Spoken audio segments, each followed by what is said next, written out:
Sejam bem-vindos a mais um estudo no canal Clamando no Deserto. O estudo de hoje será sobre a lição 12, lição da Escola Sabatina, que possamos entender um pouco mais sobre o livro de Hebreus. Essa é a penúltima lição. Na próxima nós vamos estudar sobre o livro de Gênesis. Se você entender esse conteúdo como algo relevante, gostaria de pedir que curta, compartilhe, se inscreva no canal, nos ajude também a divulgar essa mensagem.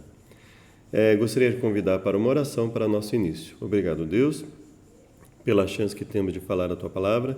Nos ensine, nos ajude a estar em comunhão contigo e a fazer tudo conforme a Tua vontade e o Teu querer, Pai. Nos dê a sabedoria através do Teu Espírito Santo, nós imploramos em nome de Jesus. Amém. Então vamos lá, recebendo um reino inabalável. O verso para memorizar. O foco que a lição vai buscar, vai tentar esclarecer, dentre outras coisas, é o verso para memorizar. Por isso, recebendo nós um reino inabalável, retenhamos a graça pela qual sirvamos a Deus de modo agradável, com reverência e temor. Então aqui, esse recebimento do reino inabalável, não estamos falando aqui já do reino vindouro, mas nós estamos falando do reino que Deus já nos concede numa transformação de vida aqui na Terra, não é? Então, aqui na Terra, nós já temos acesso ao reino de Deus, um acesso parcial ao reino de Deus, porque ainda estamos diante de injustiças, estamos diante do pecado, estamos diante de uma luta constante contra nós mesmos, né? Então, nós estamos diante do reino de Deus, que nós já recebemos aqui pela transformação de vida.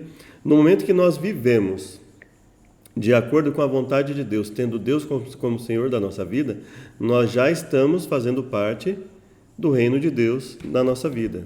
Então, só que ele se manifesta de uma forma parcial, porque ele só vai se manifestar na sua maneira plena quando Jesus voltar, e aí o pecado for extirpado, e aí nós estivermos vivendo a eternidade com Deus, não é? Mas nós já fazemos parte, nós já recebemos esse reino inabalável de Deus. E por isso ele fala, retenhamos a graça. E o que ele fala? Uma das coisas que ele fala em termos de reter a graça, pela qual, ou seja, pela graça, sirvamos a Deus de modo agradável, com reverência e temor. Então ele está dizendo o quê? Que a graça, ela é um dos motivos para que nós sirvamos a Deus de forma agradável. O que é agradável? Quem define o que é agradável a Deus? O próprio Deus. Com reverência e temor. E aqui o temor, ele não tem o sentido só de respeito, mas o sentido de reconhecimento de que nós somos pequenos diante de Deus. Deus é o Senhor de tudo, e que, não estando nós sujeitos à sua vontade, nós temos que efetivamente ter medo. Mas aqui o temor aqui para o servo de Deus, que busca fazer a vontade de Deus, ele tem mais a ver com o aspecto de reconhecimento da nossa situação diante de Deus, né? Ou seja, o respeito diante de Deus. Isso não invalida o temor, tá? No sentido de medo mesmo. Mas quanto mais buscamos a Deus, quanto mais nos relacionamos com Ele, menos razão para ter medo nós temos, não é? Porque quanto mais estivermos dispostos a servir a Deus, menos razão para sentir medo dele nós sentimos. E esse medo inicial, que quando nós aceitamos o Evangelho, ele vai pouco a pouco ele vai cedendo lugar para um respeito, que esse temor ele vai se alinhando ali. Ele é um conjunto grande, e dentro desse conjunto gigante, que é o temor, nós temos ali dentro um dos fatores, que é a reverência, né? Ou seja, quem define um comportamento agradável, reverente a Deus, é o próprio Deus, né? E fazendo tudo isso, nós estaremos exercendo o temor a Ele, né? Uma parte até dotada de algum medo, mas que vai se substituindo pelo respeito, né? Nós deixamos gradativamente o temor a Deus quanto mais nos aproximamos dele, né? Ainda que quanto mais nos aproximemos dele, mais nós reconhecemos nossa situação de pecadores, né? O capítulo 12 de Hebreus, nós vamos ler aqui o comentário da lição e nós vamos focar algumas coisinhas do capítulo 12. O final reafirma a importância das conquistas de Jesus na cruz e direciona os crentes à consumação da vitória de Cristo. O que é a consumação da vitória de Cristo? É quando ele vem, resgata os seus, né?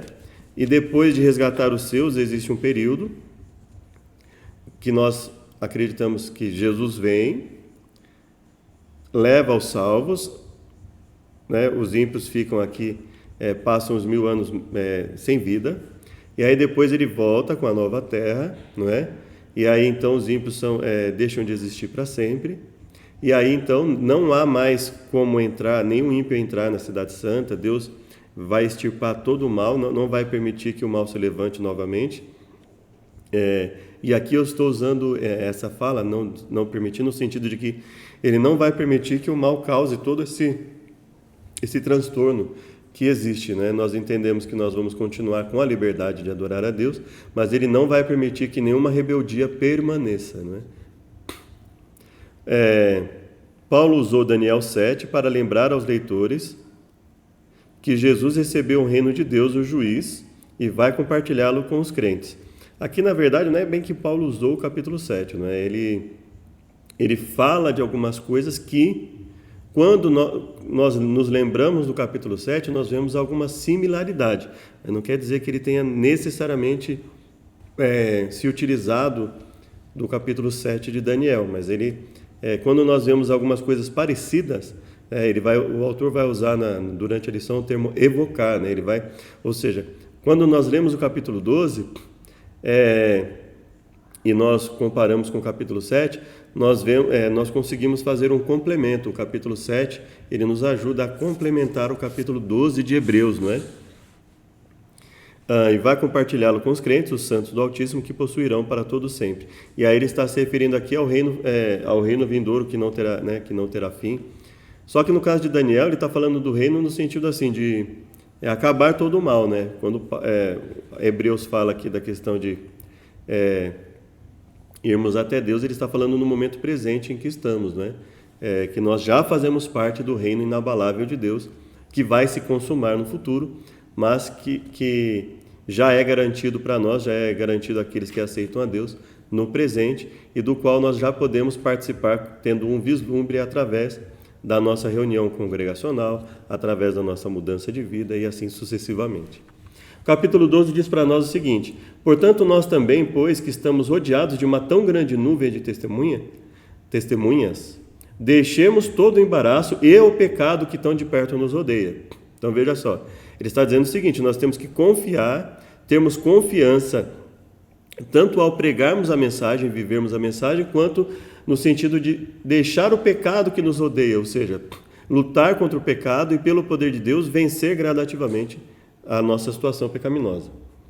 E corramos com paciência a carreira que nos está proposta. E aí ele fala, olhando para Jesus, autor e consumador da fé, e ele fala: considerai, pois, aquele que suportou tais contradições dos pecadores contra si mesmo, para que não enfraqueçais. Então ele fala, olha, lembre-se de que Jesus, ele também lutou, ele também passou por lutas nesse mundo, e ele venceu pela fé, e nós também podemos gradativamente vencer o pecado que nos rodeia, no sentido de vencermos os maus pensamentos, as más palavras e as más ações, ainda que tenhamos a tendência em nós, uma tendência para o mal, Deus nos ajuda a controlar essa tendência, a ponto da Bíblia falar: fazei, pois, perecer, fazei, pois, morrer em vós a vossa natureza carnal, que é basicamente a nossa natureza pecaminosa, instintiva.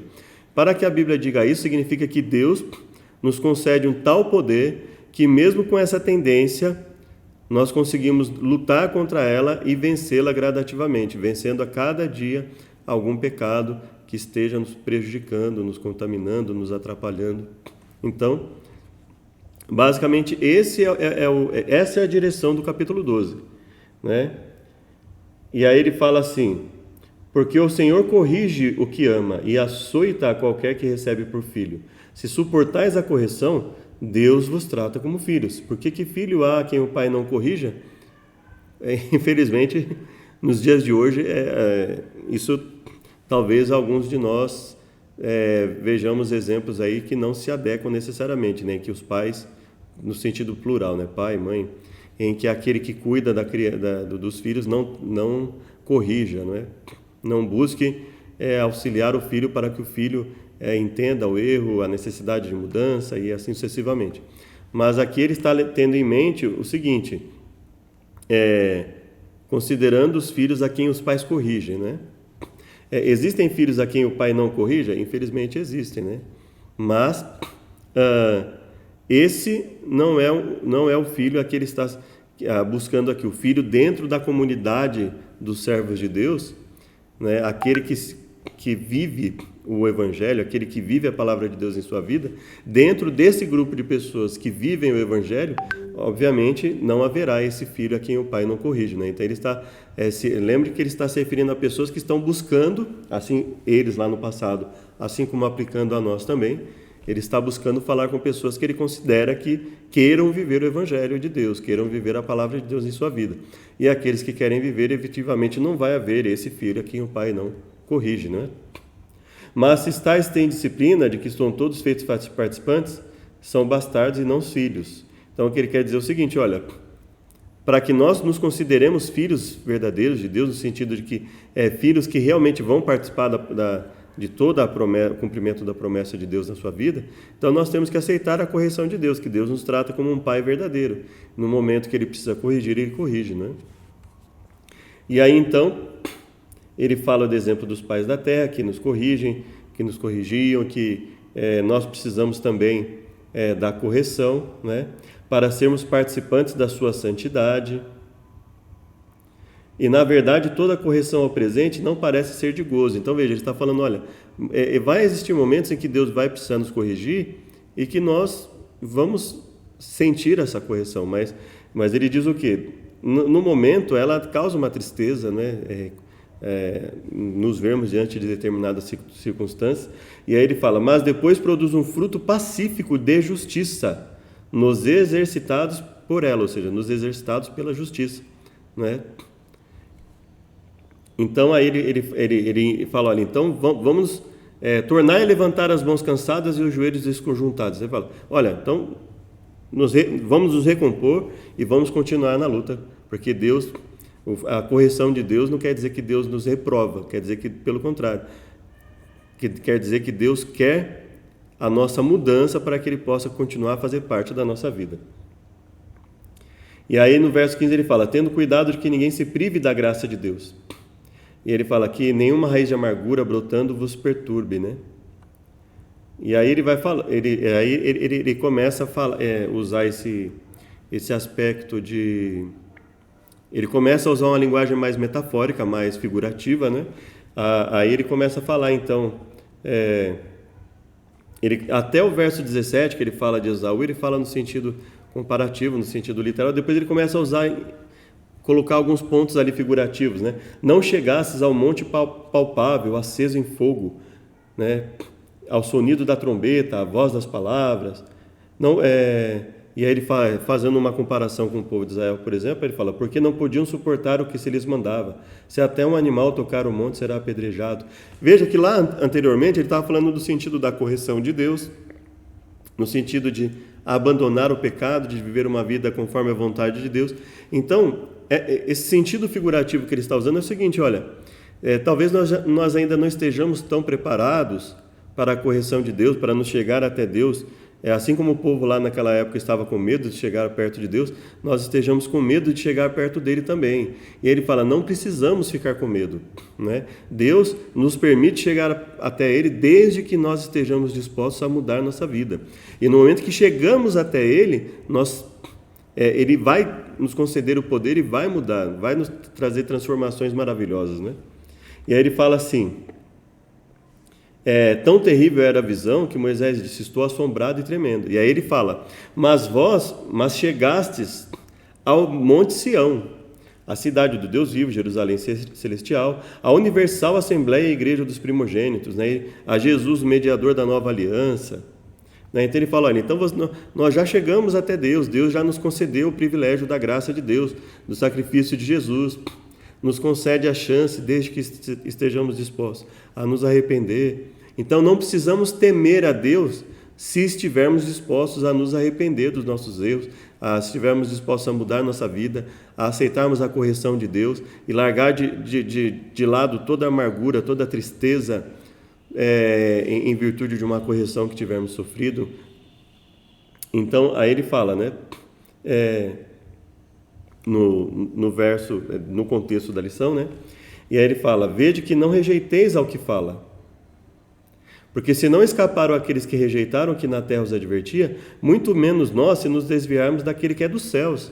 Então ele fala: olha, se aquilo que aconteceu lá, né, e se os profetas humanos que Deus levantou aqui, nós já devemos ter um alerta se rejeitarmos a palavra dele, imagine a própria palavra que Jesus deixou, imagine a própria promessa que o próprio Jesus nos deixou, não devemos abandoná-la. E aí ele fala: ainda uma vez mostra a mudança das coisas móveis, como coisas feitas para que as imóveis permaneçam. Então todo esse é o contexto da lição, e aí ela vai ter em mente essa questão pela qual sirvamos a Deus de modo agradável. Por que nós vamos servir a Deus de modo agradável? Porque recebemos um reino inabalável, nós recebemos esse reino inabalável de Deus na nossa vida, não é? Deus já nos concede acesso a esse reino. E aí ele fala: olha, pela graça de Deus, nós temos acesso a esse reino inabalável, e em virtude desse acesso a esse reino inabalável, Deus vai nos dar poder para que possamos servi-lo de modo agradável, com reverência e temor. Aqui na lição de domingo, né, nós temos o seguinte.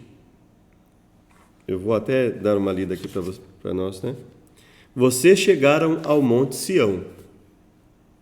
Leia Hebreus 12, 22 a 24. O que Paulo descreve aqui, né? Nós vamos ler posteriormente essa mensagem. Eu vou ler alguns pontos aqui para vocês, do comentário da lição, que dizem o seguinte: Hebreus 12, do 18 ao 29, todo esse intervalo de Hebreus capítulo 12, verso 18 ao 29, o verso 18 ele começa lá, quando ele sai da fala de Esaú, né? Em que ele fala que Esaú buscou de novo a sua primogenitura, né? Mas ele havia vendido. E aí ele buscou a Deus, não achou lugar mesmo buscando com lágrimas. Então ele falando: olha, cuidado com... Deus está dando algo muito valioso para nós, para que nós rejeitemos, assim como Esaú rejeitou. E lá no verso 18, lembra que ele começa a falar ali, fazer um comparativo de nós com o povo de Israel, começa a usar alguns aspectos figurativos e assim sucessivamente. E ele finaliza no verso 29 dizendo: porque o nosso Deus é um fogo consumidor. E nós lemos vários versos, né? E aí nós temos aqui, a passagem dessa semana é o ápice, é o ponto alto da epístola e resume a sua preocupação principal, repetindo a ideia com a qual começou. Deus nos falou na pessoa de seu Filho. E da mesma, assim como havia uma extrema seriedade em todos os profetas que Deus levantou, há uma seriedade maior ainda quando essa palavra vem do próprio Filho, quando esses exemplos vêm do próprio Filho. E aí ele fala: devemos dar muita atenção a ele. Somos os primogênitos, entre aspas, porque compartilhamos a herança do primogênito por excelência, Jesus. Portanto, não somos hóspedes, somos cidadãos, não é? Nesse mundo nós agimos como hóspedes, né? Mas em relação ao reino de Deus, nós somos cidadãos dos céus, nós somos cidadãos do reino. Nós muitas vezes acabamos vivendo como hóspedes nesse mundo, porque esse mundo ele não reflete aquilo que é o reino de Deus, né, naquilo que Deus quer que seja efetivamente, né?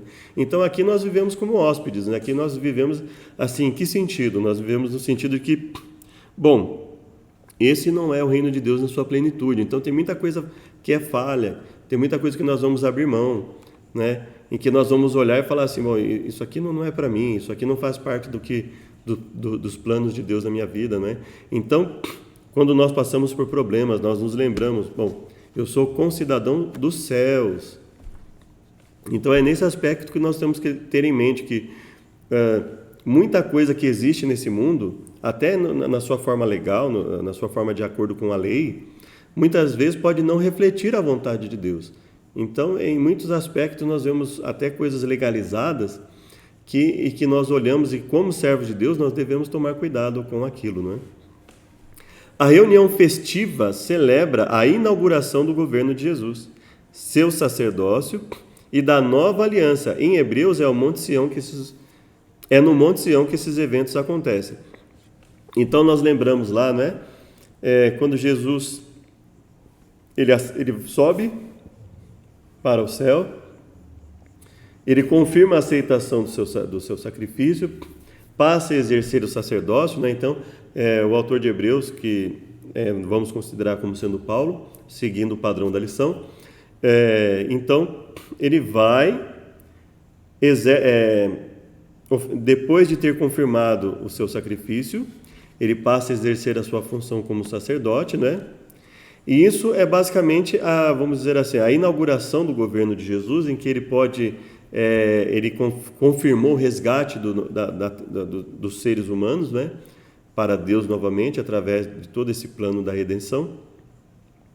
E aí ele coloca, em Hebreus é no Monte Sião que esses eventos acontecem. Então ele fala, o autor de Hebreus ele começa, ele foca ali na questão do Monte Sião, para que nós possamos fazer um paralelo com o que aconteceu no passado. Finalmente, Hebreus argumenta que a inauguração do sacerdócio de Jesus marca a inauguração da nova aliança. Portanto, o Monte Sião também é o lugar que a nova aliança foi ratificada, confirmada. Ratificar, confirmada. Retificar, consertar, ajustar. Ratificada, confirmada.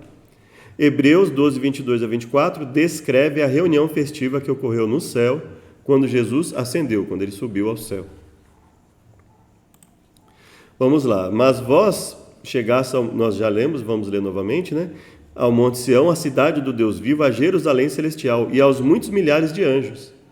Então ele fala, olha, chegastes, ou seja, nós já temos acesso a isso, figurativamente, através do reino de Deus, do acesso ao reino que nós temos aqui nesse mundo, né? Pela transformação de vida, pela reunião que temos uns com os outros, né? A universal assembleia e igreja dos primogênitos, que estão inscritos nos céus. Não é? Quando ele fala que estão inscritos nos céus, ele não está necessariamente falando da questão dos livros abertos lá de Daniel 7, não necessariamente. Mas ele está usando uma expressão que nos lembra, né? Nos faz lembrar. A intenção dele não é necessariamente falar desse evento necessariamente, mas quando nós vemos essa questão, cidade do Deus vivo, né? Milhares de anjos, a universal assembleia de inscritos nos céus, a Deus o juiz de todos. Então, essa linguagem, ela nos faz lembrar de outras passagens que têm algo parecido, e uma delas é Daniel. A Jesus, mediador de uma nova aliança, ao sangue da aspersão, que fala melhor do que o sangue de Abel, ou seja, que clama por justiça mais que o sangue do próprio Abel. Vede que não rejeiteis ao que fala. Então, basicamente, ele fala, olha, tendo em vista tudo isso que Deus nos dá, não rejeitemos a Deus. E aí ele faz esse comparativo lá no verso 16 e 17, né, que ele fala de Esaú. Ele fala, olha, não sejamos... lembre-se de Esaú, que recebeu algo tão valioso e não deu o devido valor até que perdesse. E não conseguiu mais de volta. Então, não espere que isso aconteça com você, que eu não espere que isso aconteça comigo. Ele fala, olha, nós recebemos tanta coisa valorosa de Deus, não rejeitemos isso, não venhamos agir de forma a não dar o devido valor ao que Deus nos concedeu, porque, ou seja, o que ele está querendo, o que ele está deixando aí com esse raciocínio? Ele está querendo mostrar para nós. Ele está mostrando para nós o seguinte, olha, cuidado para que com o vosso comportamento, o vosso pensamento, atitudes, palavras, isso venha a se tornar um descaso com aquilo que Deus dá e nós acabemos perdendo isso, ou seja, acabemos nos perdendo, né? Em vez de estar entre os salvos, estejamos entre os perdidos. Na prática, como podemos celebrar o ministério sacerdotal de Jesus e a nova aliança em nossa adoração? Por que regozijar-se nessa grande verdade é uma afirmação de fé? Bom, celebrar o ministério sacerdotal de Jesus é servi-lo com alegria, é obedecê-lo com alegria. Muitos nós vemos aí que inventam uma série de justificativas para não obedecer a Deus, para não ter uma vida mais, um vestuário, uma alimentação mais coerente, um padrão de vida mais coerente com o cristianismo, que Deus ensina na sua palavra. E eles inventam uma série de justificativas, né?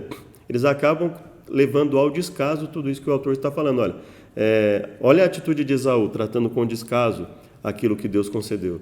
E nós podemos corremos o risco de fazer isso. Então, celebrar o ministério sacerdotal de Jesus e a nova aliança, qual é o conceito que o autor usa para falar da nova aliança? Deus colocar a sua lei no coração, nós sermos povo de Deus, ou seja, estarmos sujeitos ao senhorio de Deus, às determinações de Deus, né? Sejamos povo de Deus, Ele sendo o nosso Senhor e Salvador, autor e consumador da nossa fé, o precursor da nossa fé, aquele que mostra até onde o ser humano pode ir, contanto que se apegue a Deus, se relacione com Deus, obedeça a sua palavra, obedeça as suas instruções. Então, basicamente, é vivendo o Evangelho que nós vamos celebrar o ministério sacerdotal de Jesus e a nova aliança em nossa adoração. Lembrando que a adoração não é só música, a adoração não é só culto. Tudo o que nós fazemos na nossa vida reflete a nossa adoração a Deus. Em tudo que nós fazemos, nós devemos ter reverência, devemos ter temor, devemos ter cuidado e fazer com alegria, né? Fazemos a vontade de Deus com alegria. Porque regozijar-se nessa grande verdade é uma afirmação de fé. Porque se você não age com alegria, se eu não ajo com alegria, a impressão que as pessoas vão ter é que esse reino, ele não está acessível a nós hoje, quer dizer, que Deus não transforma a nossa vida hoje. E Deus transforma a nossa vida a cada momento, né? Então, nós devemos ter alegria. O que eu gostaria que não fosse confundido com êxtase. O que é a confusão com êxtase? Por exemplo, é achar que para que eu esteja feliz, eu preciso estar agitado, eu preciso cantar uma música mais agitada, eu preciso me comportar de uma forma mais agitada na igreja ou em casa. Não. Eu posso estar perfeitamente feliz e querer uma situação mais tranquila, uma situação mais amena, né? Então, estar feliz é demonstrar que eu estou satisfeito com o que Deus tem para a minha vida, com o que Deus me concede, com aquilo que eu posso obter, que eu estou disposto a entender e aceitar as dificuldades que vão acontecer na minha vida. Isso é regozijar-se em Deus, né? É claro que eu não estou aqui recriminando ter uma posição mais animada, mais animada no sentido de vamos usar o termo mais dinâmica, né? Mas isso não é o padrão para medir a felicidade de alguém, né? Então nós temos que tomar cuidado, que muitas vezes a igreja está indo por um caminho em que ela quanto mais êxtase, quanto mais agitação, mais a pessoa acha que está feliz. E não é assim que funciona, né? Não é um aumento na agitação que vai revelar se uma pessoa está mais feliz ou não. Mas as atitudes dela no dia a dia, a disposição, a calma, a felicidade, né? Quando você abraça um filho, uma filha, um vizinho, um amigo, um irmão da igreja, você abraça, você se senta com ele, vocês oram ali com tranquilidade, você está feliz também. Então, nós devemos ter a cautela para não confundir regozijar-se com agitar-se cada vez mais, buscando no êxtase uma revelação da felicidade, não é? Segunda-feira, chegando a Deus o juiz de todos. Leia Hebreus 12, 23. Se isto é uma celebração, por que Deus é descrito como juiz? Como o juiz pode fazer parte de uma festa?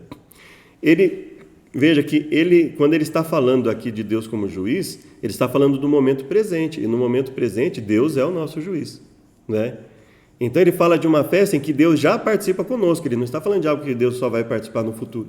Deus já participa das nossas reuniões, Deus já participa da nossa alegria nos dias de hoje. Por isso que ele é relatado como nosso juiz, não é? E não somente porque isso se referiria a um evento futuro. Não, quando o autor de Hebreus está falando aqui, ele está falando o seguinte, que nós já fazemos parte, chegasses ao Monte Sião. Então ele fala, nós já fazemos parte disso. Ele está usando um aspecto obviamente figurativo, mas ele está falando o quê? Nós já fazemos parte dessa festa. Já estamos festejando com Deus. E essa festa vai ser ainda maior quando ele voltar. A celebração descrita em Daniel 12, de 22 a 24, né, que chegasse ao Monte Sião, a Jerusalém Celestial, Universal Assembleia e Igreja dos Primogênitos, né, que estão escritos nos céus, e a Deus, o juiz de todos, aos espíritos dos justos aperfeiçoados. Ou seja, ele fala que nós já fazemos parte desse reino com Deus. Deus, o juiz, o presídio, os livros são abertos, e o resultado é que o povo de Deus recebe o reino. Veja que nesse ponto especificamente, Ele não está falando de algo que vai acontecer. Não, ele está falando de algo que já aconteceu, já recebemos, já estamos inscritos nos livros dos céus. Então ele não está falando de um livro que está sendo aberto naquele momento para inscrever pessoas, ele está falando de algo que já ocorreu. Nós já fazemos parte nos escritos de Deus. A cena evoca o grande juízo pré-advento. Aqui nós temos que entender o seguinte, ela evoca em que aspecto? Evoca no sentido de que ela tem semelhanças, mas ela não está necessariamente falando, ele não está usando aqui nessa cena necessariamente a cena de Daniel 7, no seu aspecto, em todos os seus aspectos ali, né? No sentido de que no aspecto futuro, que quando nós vamos estar com Deus, não, ele está dizendo aqui que nós já estamos inscritos, né? Então ele diz, o livro está sendo aberto agora e vocês estão sendo... Não, ele fala, já estamos inscritos, não é? Então ele evoca em que sentido? Quando nós olhamos a semelhança com o recebimento, quando aquele semelhante ao Filho do Homem recebe o reino, nós entendemos que aquilo faz parte desse processo também. Aquilo também, Jesus já foi aceito, ele já exerce o seu ministério, nós já temos a garantia da consumação do seu reinado quando ele vier. Nesse sentido, aí nós podemos dizer que sim, que ele evoca, que ele chama, ele nos leva a nos lembrar de Daniel 7, que retrata Deus, o ancião de dias, assentado em um trono de fogo, rodeado por milhares de anjos. Os livros foram abertos, o juízo decidido em favor dos santos do Altíssimo, que possuíram o reino. Aqui, o que nós temos que... Por que nós temos que ter cautela? Porque quando o juízo decidido em favor dos santos que possuíram o reino, né, esse possuir o reino aqui no futuro... é a confirmação só daqueles que já aceitaram. E aqui ele ainda está falando em tom de advertência. Ele fala assim, vocês estão fazendo parte do reino, mas vocês ainda podem perder esse reino, não é? E o recebimento do reino na consumação de tudo é quando os que perseveraram até o fim, esses vão receber efetivamente o reino na consumação, na volta de Jesus. Então nós não podemos confundir o momento hoje que nós vivemos, em que nós podemos nos achegar com alegria a Deus, mas em que somos advertidos que ainda podemos perder esse reino, com o momento lá da consumação, quando viveremos com Deus pela eternidade, né? Hebreus 12, 22 a 29 descreve uma cena de juízo no Monte Sião, a Jerusalém celestial, onde Deus, o juiz de todos, está rodeado por milhares de milhares. Ali também há fogo, livros, porque os santos estão arrolados neles, o que sugere um juízo favorável aos santos. Ele não sugere, ele confirma. Ele fala, estamos escritos. Então ele fala, existe um juízo favorável aos santos. Mas isso não quer dizer que na situação em que nós vivemos, nós não possamos perder esse benefício.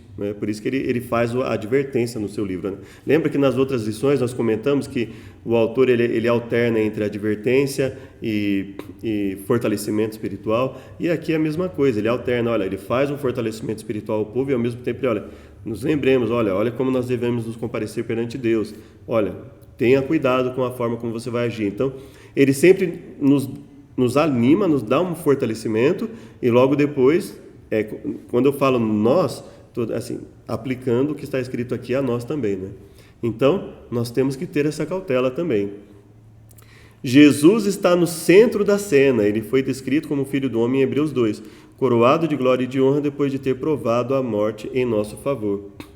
Então, aqui, na verdade, ele fala, chegastes ao Monte Sião, cidade do Deus vivo, ele está querendo dizer o seguinte, nós estamos diante do chamado de Deus a nós, assim como quando ele chamou o povo de Israel para estar ali e conceder para eles a lei, o conhecimento da sua vontade, ele diz olha, nós temos esse mesmo acesso hoje. Nós temos acesso às instruções de Deus, à vontade de Deus na nossa vida, à chance de transformação. Então, ele não está necessariamente falando aqui em relação ao juízo, mas ele está falando aqui em relação à nossa disposição em, estando diante de Deus, aceitarmos as suas instruções, aceitarmos as suas advertências. Esse é o aspecto que ele está falando aqui em Hebreus.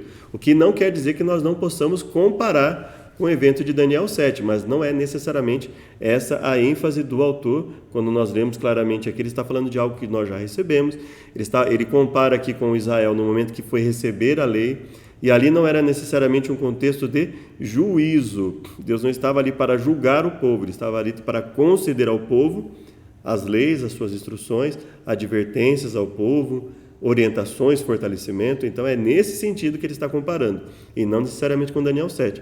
Agora é claro que quando nós comparamos essa cena com Daniel 7, nós vemos que ela está relacionada, não é? A cena de Daniel 7 mostra ali Jesus recebendo o reinado, né? E no momento que Jesus recebe o reinado, a garantia de acesso ao reino nos é concedida também. Mas chegasse ao Monte Sião, nós já lemos, né? Vede que não rejeitais ao que fala. E aí Daniel 7 diz: continuei olhando até que foram postos uns tronos, o ancião de dia se assentou, a sua veste era branca como a neve, cabelo como a pura lã, trono como chamas de fogo, suas rodas de fogo ardente, um rio de fogo manava e saía diante dele, milhares o serviam, milhões assistiam, assentou-se o juízo e abriram-se os livros. Veja que nós não estamos no contexto do juízo aqui em Hebreus. O autor, o autor aqui da lição, ele viu circunstâncias semelhantes e ele associou a Daniel 7, mas veja que a cena é diferente. Aqui nós temos uma cena de juízo em que se abrem os livros, aqui nós não temos nenhum livro aberto. Aqui ele já está afirmando que estamos inscritos. O fato de Deus estar presente, de ver vários anjos servirem, quer dizer, isso ocorre em várias cenas e não só na cena do juízo. Aqui não é a cena do juízo em Hebreus, mas é uma cena que, por ter semelhanças, nós podemos comparar com Daniel 7, por exemplo, não é? E aí Daniel, falando das suas visões, ele fala: e eis que vinha nas nuvens do céu. Leia Hebreus 12, 23. Se isso é uma celebração, por que Deus é descrito como um juiz? Veja, ele usou, e por isso nós temos que ter cuidado, irmãos, para não basearmos nosso ensinamento em um verso isolado ou em um termo isolado no capítulo.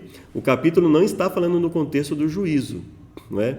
Mas aí ele fala do fato de Deus ser retratado como juiz, porque nesse momento em que estamos com Deus, não é? Aqui ele não está se referindo ao juízo, ele está falando o quê? A felicidade de Deus em termos como participantes do seu reino, e não no aspecto, ele não está abordando aqui, nesse momento, a Universal Assembleia, a Igreja dos Primogênitos, ele não está abordando aqui o aspecto do juízo. O fato do juiz estar presente não quer dizer que o juiz está nesse momento julgando, nessa cena que ele está se retratando. Ele está falando que o mesmo juiz que julga participa conosco da festa, ou seja, ele se alegra conosco, ele se alegra com a nossa reunião, ele se alegra com a nossa obediência. Esse é o aspecto que ele está querendo enfatizar. Foi-lhe dado o domínio. O Filho do Homem se apresenta aqui, não é? Ele fala: como um juiz pode fazer parte de uma festa? Porque nós estamos, no momento, Deus está participando de uma festa constante conosco, né? Mas ele é nosso Pai, ele é nosso amigo, mas ele também é o juiz, né? Eis que vinha nas nuvens do céu, como filho do homem, dirigiu o seu ancião de dias, fizeram chegar até ele. Foi-lhe dado domínio, honra, reino, para que todos os povos, nações e línguas o servissem. Seu domínio é domínio eterno, que não passará, e o seu reino não será destruído.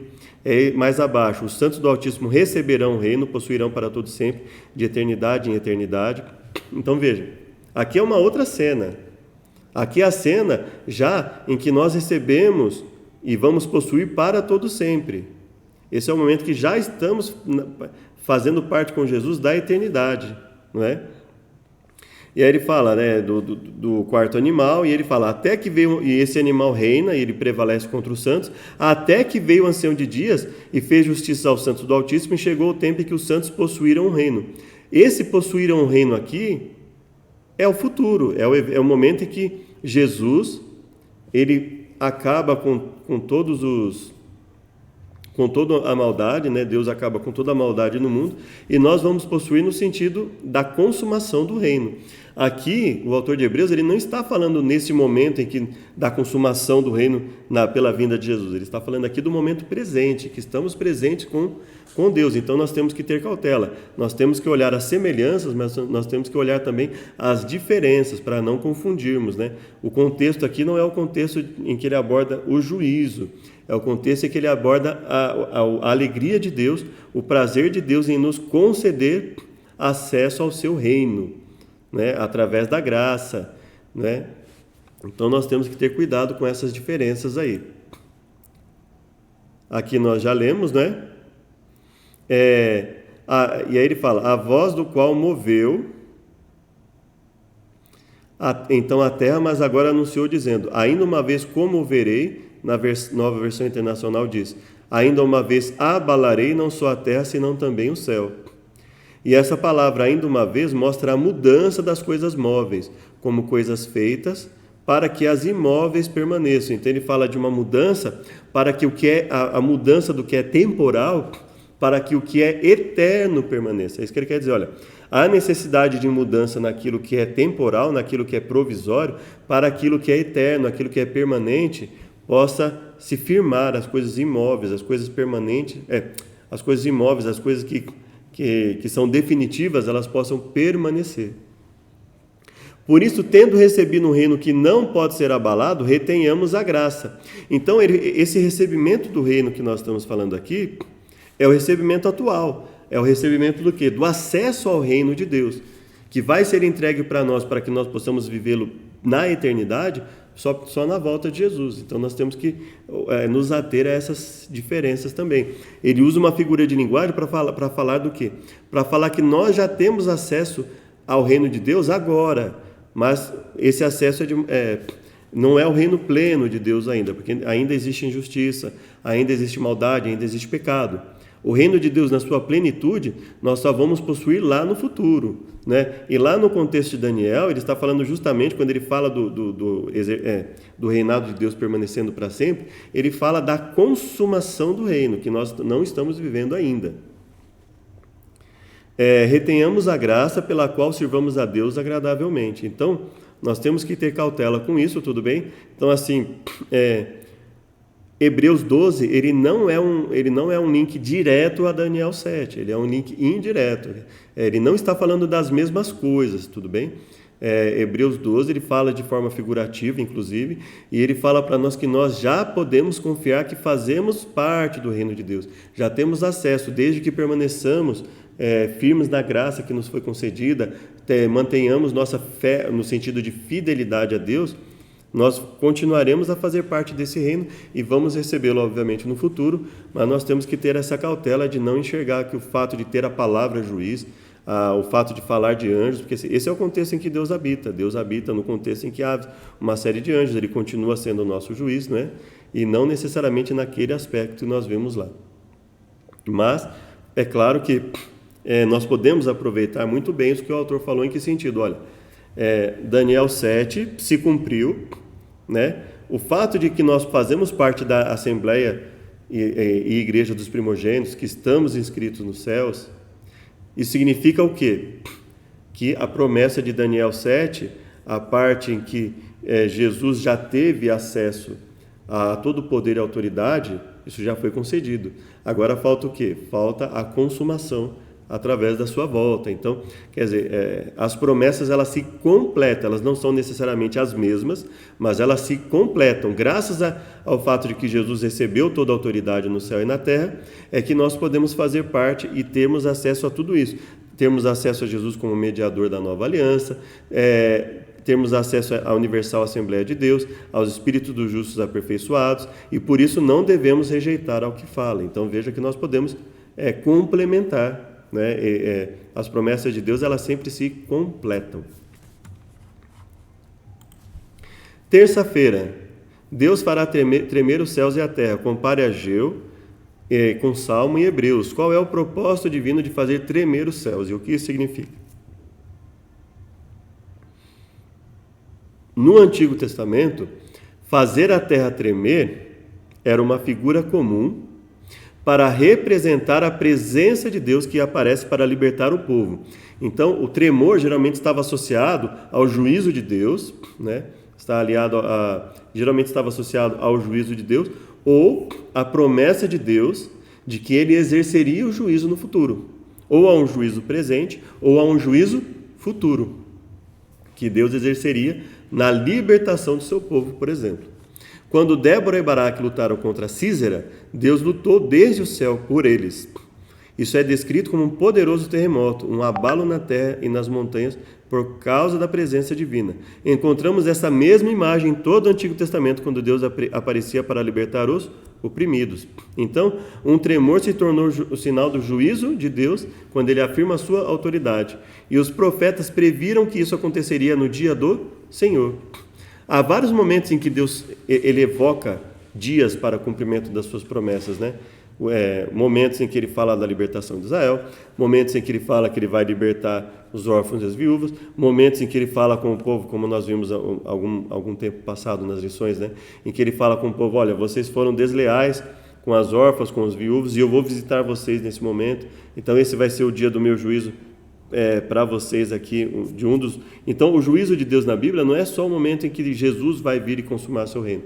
Toda vez que Deus fala que ele vai punir o erro repetido, a rebeldia do povo, toda vez que ele fala que ele vai visitar o seu povo para conversar com eles, para adverti-los, ele está exercendo também o seu juízo.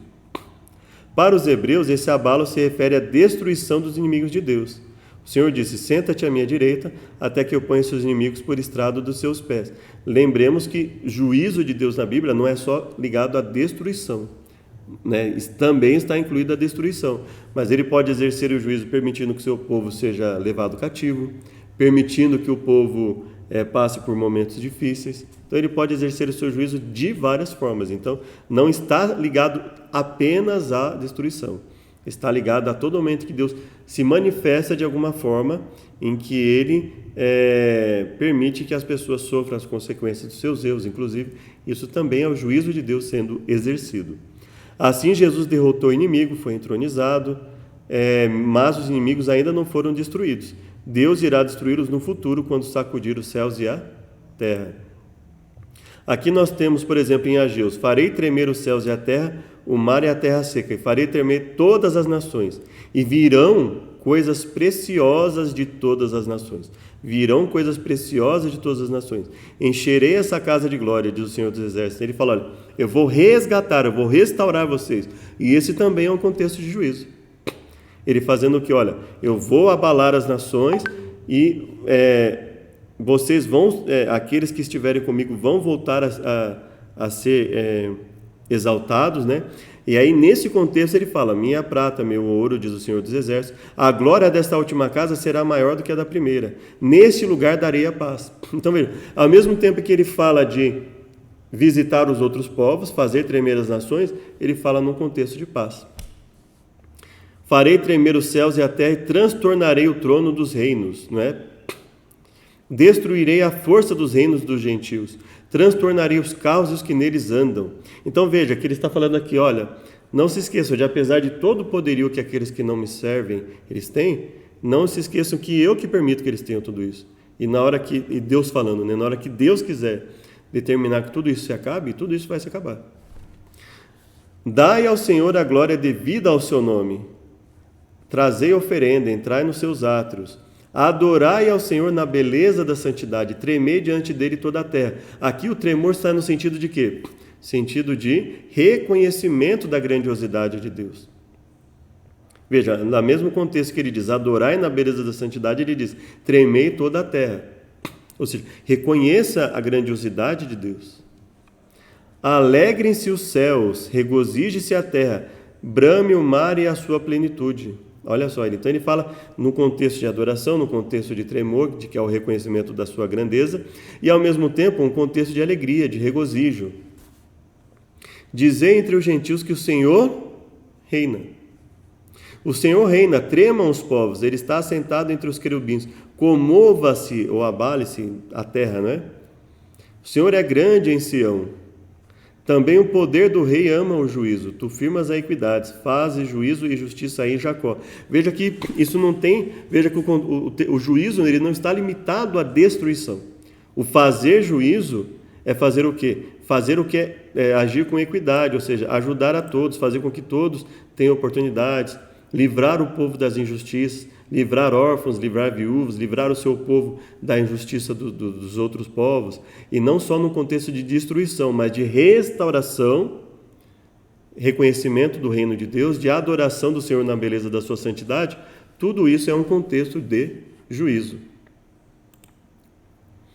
Quarta-feira, compare Salmos com Hebreus e quais são as coisas que não serão abaladas, né? Quarta-feira tem como título Um Reino Inabalável. Ele pergunta, quais coisas não serão abaladas?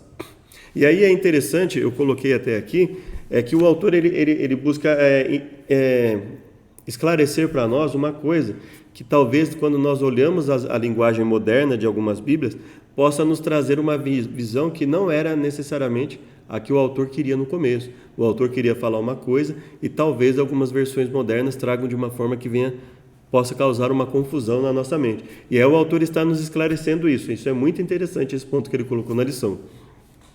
Muitas traduções modernas de Hebreus 12, 27 sugerem que o tremor dos céus e da terra significa que eles serão removidos e desaparecerão para sempre. Quando ele fala sugerem, é o seguinte, a linguagem ali ela pode nos levar a uma compreensão equivocada, errada, daquilo que o autor realmente queria. Por isso que ele fala, sugerem. No entanto, a Bíblia afirma que Deus criará novos céus e uma nova terra, os que morreram em Cristo serão ressuscitados, e todos os salvos terão um novo corpo. Assim, o abalo implica a purificação e a renovação da criação, não em sua remoção completa. Então, a mudança não quer dizer uma remoção completa, quer dizer uma transformação. Ele está dizendo assim, algumas Bíblias dão a entender que ele vai remover, que ele vai acabar com tudo, e não é isso. A mudança não significa uma remoção, mas apenas uma alteração, uma transformação, uma purificação. O que existe será recriado, e essa terra será o lar dos remidos.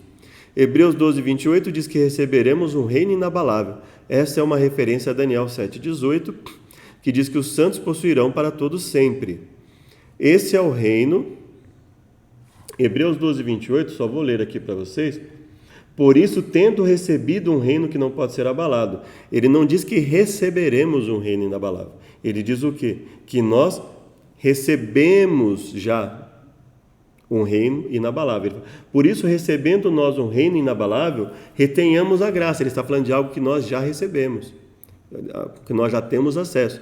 Ainda que esse reino, na sua forma plena, ele vai só se concretizar. Quando Jesus voltar, ele não está falando que será recebido no futuro. Fala de algo presente. Esse reino jamais será destruído. Esse reino pertence ao Filho, mas ele compartilhará conosco. E diz que julgaremos com ele os poderes do mal que nos perseguiram. Então, só para nós termos essa noção, né? Esse é o contexto. Eu peguei para vocês aqui a própria Almeida, a versão Almeida. Essa é a Almeida Corrigida Fiel. E para enxergar o que o autor falou, nós vamos comparar a Almeida Corrigida Fiel com a nova Almeida Atualizada. Veja só, as duas são Almeida.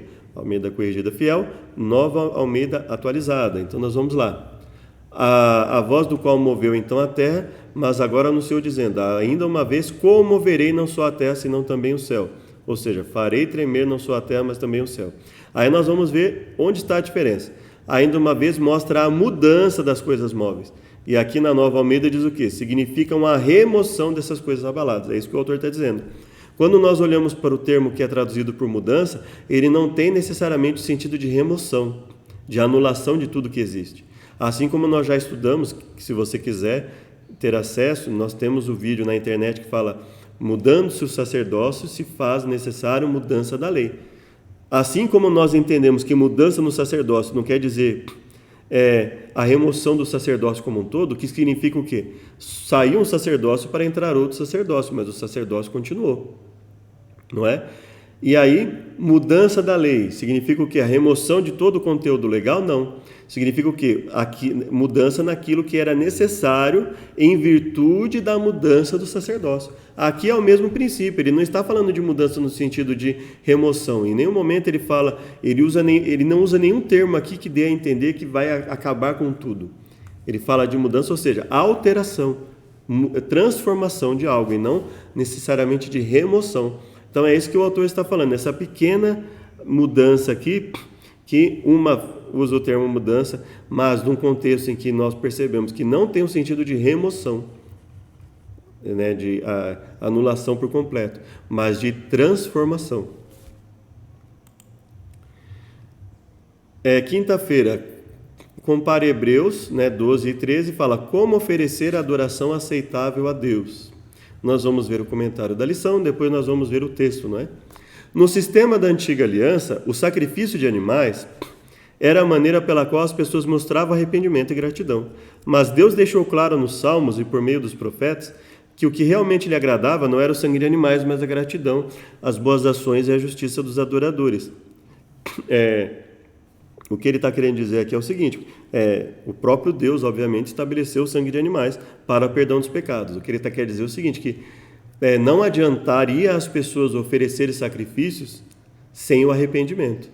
Agora, a própria Bíblia fala, quando as pessoas viessem a fazer isso com arrependimento, então Deus se agradaria. Então, ou seja, quando o oferecimento do sacrifício de animais, não que Deus tenha prazer na morte dos animais, não, mas quando o arrependimento, quando o sacrifício das pessoas vem como reflexo de um arrependimento verdadeiro, Deus se alegra. Agora, quando o sacrifício não vem acompanhado de um arrependimento verdadeiro, Deus não se alegra. Ou seja, por quê? Porque Deus estabeleceu a morte dos animais com o propósito de levar as pessoas a refletirem sobre aquilo. Quando aquilo não quando não causava a devida reflexão, então o propósito pelo qual Deus estabeleceu aquilo havia se perdido. Então por isso que Deus não se alegrava, não é? Essa exortação do autor de Hebreus, que no caso nós vamos considerar como Paulo, abrange todos os apelos que o autor fez ao longo da carta para a confissão do nome de Jesus e as exortações para que continuemos a fazer boas obras. Então, exortação, confissão do nome de Jesus, continuar fazendo boas obras. Então, quando que nós confessamos efetivamente o nome de Jesus? Apenas quando nós falamos o nome dele? Evidentemente não. Quando nós agimos conforme a vontade dele, é que estamos efetivamente confessando o seu nome. Hebreus 13, de 1 a 6, descreve em termos práticos o que significa fazer o bem. Mostra o amor fraternal, assim como Jesus mostrou por nós, ser hospitaleiro, visitar os que estão na prisão ou foram maltratados, rejeitar o adultério e a cobiça. Então significa o quê? Hebreus está descrevendo exemplos do que significa fazer o bem. Essa lista não é taxativa, não é exaustiva, ou seja, essa lista ela não está completa. O que não tiver nessa lista, então eu posso fazer. Não, é uma lista exemplificativa. Ela nos dá exemplos de coisas que representam fazer o bem. Mas nós sabemos que são exemplos. Nós sabemos que existe uma série de outras coisas também que precisam ser feitas. Então, o que significa fazer o bem em termos práticos? Buscar obedecer a Deus em tudo que Ele requer de nós. Por isso, tendo recebido um reino que não pode ser abalado, retenhamos a graça, pela qual sirvamos agradavelmente com reverência e piedade, ou temor, não é? De fato, não temos aqui cidade permanente, mas buscamos a que há de vir. Então, veja, aqui nós não temos cidade permanente, porque assim, aqui nós não temos nenhum local em que estejamos isentos de qualquer injustiça, não é? Então, aqui nós não temos uma cidade permanente, ou seja, nós não devemos nos apegar a nada que esteja aqui, porque o que nós vivemos hoje não é a justiça de Deus em sua forma plena ainda, não é? Por meio de Jesus, pois, ofereçamos a Deus sempre sacrifício de louvor, que é o fruto dos lábios que confessam o seu nome. E lembrando que o fruto de lábios que confessam o nome de Deus, ele é o quê? É quando as nossas palavras estão de acordo com as nossas ações, quando nós obedecemos verdadeiramente a Deus e confessamos isso diante das pessoas, reconhecemos isso diante das pessoas. Não se esqueçam da prática do bem e da mútua cooperação, pois de tais sacrifícios Deus se agrada. Ou seja, qual é o sacrifício que agrada a Deus? Uma vida dedicada a Ele. Obedeçam aos seus líderes, sejam submissos a eles, pois zelam pela alma de vocês. Obviamente, se ele está dizendo aqui, pois zelam pela alma de vocês, ou seja, obedeçam àqueles que zelam por nós, aqueles que efetivamente estão trabalhando de acordo com a vontade de Deus. Ele não está falando de algo incondicional, ele está falando, zelam pela alma de vocês. Então, aqueles que nós percebemos que, de acordo com a palavra, realmente exercem isso, aí é aqueles que nós devemos obedecer. Que eles possam fazer isso com alegria e não gemendo, ou seja, que nós não venhamos a todo momento ser um obstáculo ao trabalho das pessoas que estão servindo a Deus. Isso não trará nenhum proveito para vocês. Ora, orem por nós, pois estamos certos de que temos a consciência limpa, querendo em todas as circunstâncias fazer o que é correto. Então ele fala, olha, isso é ser um líder. É ter a consciência limpa por saber que está em todas as circunstâncias buscando fazer o que é correto, querendo fazer o que é correto. Peço com insistência que vocês façam isso, para que eu lhes seja restituído o mais depressa possível. Sexta-feira, o estudo adicional. Durante os 1000 anos, entre a primeira e a segunda ressurreições, ocorrerá o julgamento dos ímpios. O apóstolo Paulo falou desse juízo como um acontecimento que se seguirá ao segundo advento. Daniel declarou que veio o ancião de dias, fez justiça aos santos do Altíssimo. Nessa oportunidade, os justos reinarão como reis e sacerdotes diante de Deus. É nesse tempo que, conforme predito por Paulo, os santos hão de julgar o mundo em união com Cristo. Eles julgarão os ímpios, comparando seus atos com o código, as escrituras sagradas, e decidindo cada caso. Evidentemente, nós não vamos decidir nada, Nós vamos apenas confirmar a justiça de Deus, Nós não teremos autoridade para definir por nós mesmos, nós apenas vamos confirmar o juízo que Deus exerce, Então nós vamos confirmar que toda a decisão de Deus está correta, porque nesse momento não haverá chance para salvar mais ninguém. Os que estão perdidos já continuarão perdidos. Então, basicamente, nós vamos é aquilo que nós chamamos, por exemplo, de ação declaratória. Quando você apenas declara algo que já foi atingido pelo direito.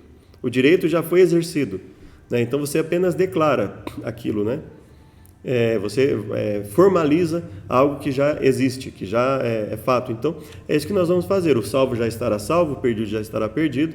O que nós vamos fazer, basicamente, é confirmar a justiça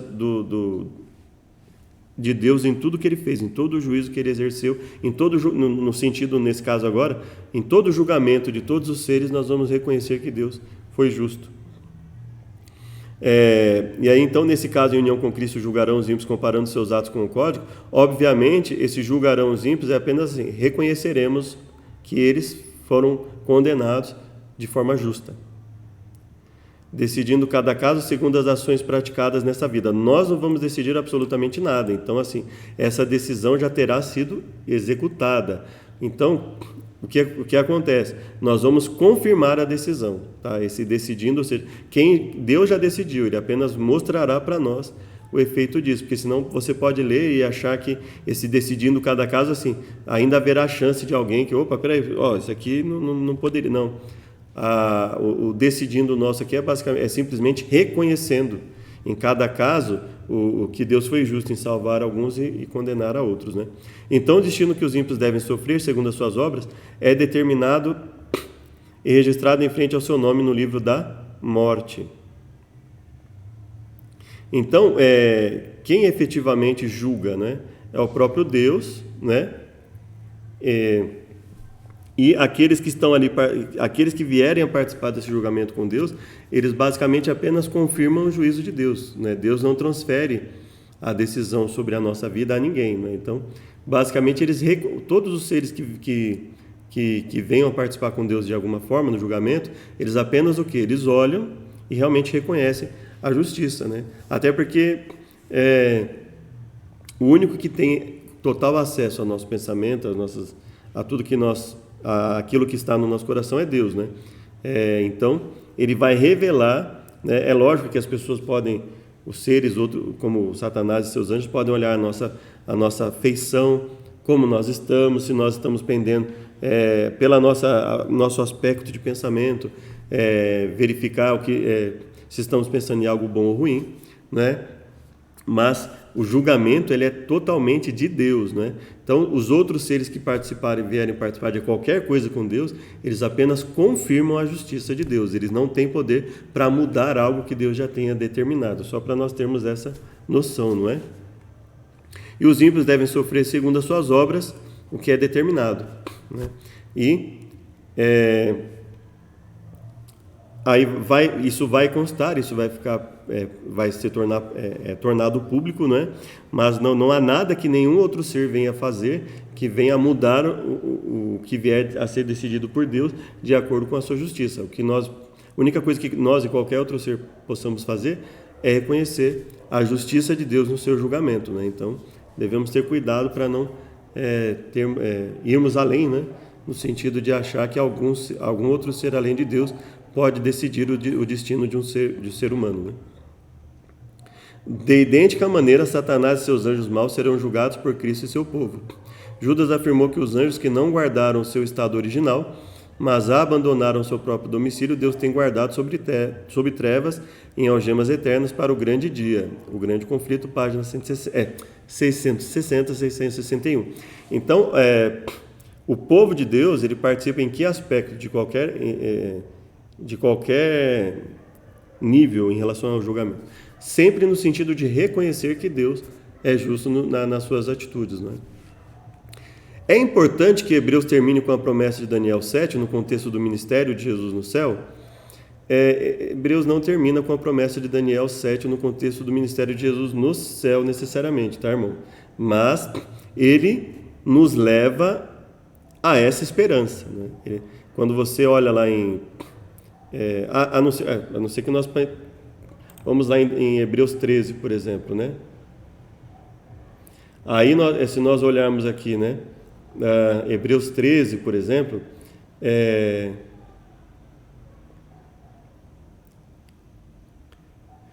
o verso 14, porque não temos aqui cidade permanente, mas buscamos a futura.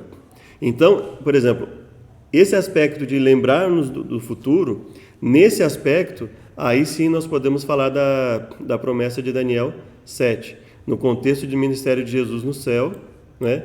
Aí nós podemos falar desse aspecto sim, mas não é necessariamente essa a ênfase que o autor está dando, necessariamente o aspecto de Daniel 7. Ele está falando de todo o trabalho de Deus, de toda a vontade de Deus na nossa vida, no nosso viver aqui nesse mundo, né? É nesse aspecto que... Agora, o livro de Hebreus, quando nós lemos Hebreus, vai nos vir à mente Daniel 7? Fatalmente, porque eles se complementam, né? Os santos participarão do juízo dos ímpios. O que isso diz sobre a transparência, bondade e justiça de Deus a lidar com o pecado e mal? Isso mostra que Deus é extremamente transparente. Ele vai demonstrar a todos a justiça do seu julgamento. Mas veja, nós não temos poder para mudar a decisão de Deus, mas apenas para entendê-la, né? Ele vai mostrar para nós e nós vamos perceber que é justo. Nós já sabemos, né? E vamos perceber mais ainda. Isso não tem a função de fazer com que nós possamos mudar alguma coisa que Deus tenha decidido. O que está registrado no livro do céu?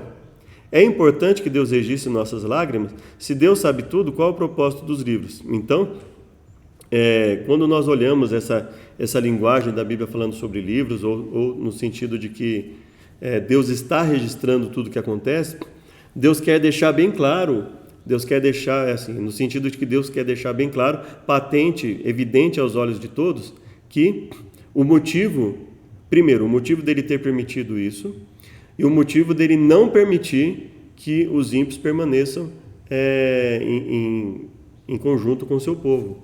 Isso vai ser, eu acredito que seja o maior documento da história, né? Nós temos milênios aí de ímpios e pessoas que não querem fazer a vontade de Deus, que se rebelam contra Deus, pessoas que querem fazer a sua vontade habitando juntos, e cada vez que alguém se rebela contra Deus, o resultado é uma injustiça. E quanto mais isso acontece, esse registro mostra claramente que obedecer a Deus significa uma vida próspera, no sentido espiritual, principalmente da palavra, mas no sentido de uma família tendo o que comer, o que beber, o que vestir, porque prioriza as coisas certas, porque viver em harmonia, porque se tratam bem, porque se respeitam. Então tudo isso está envolvido, né? Então o registro de Deus não é para ele, porque ele sabe de tudo, mas é para que não haja dúvida quanto à justiça de tudo que ele fez, né? Que ele deixa tudo transparente, ele deixa tudo evidente para todos perceberem, né? Qualquer coisa que viesse a acontecer em qualquer momento da eternidade, tem lá o registro de que, olha, não há como permitir que o mal habite nada em que Deus seja o Senhor, né? Então, Deus é o Senhor do mundo, então ele não pode permitir que a rebelião dele se concretize. Por quê? Porque nós já temos o resultado de tudo isso. Espero que tenha sido útil, que Deus nos abençoe a todos. Até o próximo estudo. Lição 13. A lição 13 é: permaneça o amor fraternal, verso áureo, Hebreus 13, 1, ok? Permaneça o amor fraternal, não vos esqueçais, verso 2, não vos esqueçais da hospitalidade. Então, essa é a lição 13, que nós possamos aí nos alegrar com o estudo da lição 12, com o estudo da Bíblia como um todo também. Até o próximo estudo, te convido para uma oração final. Obrigado, Pai, por mais uma vez podermos falar da Tua mensagem. Agradecemos a Ti principalmente pelo perdão por nossas falhas e pecados, pela sabedoria que o Senhor nos concede, através do estudo da Tua Palavra e do Teu Espírito Santo habitando em nossa vida.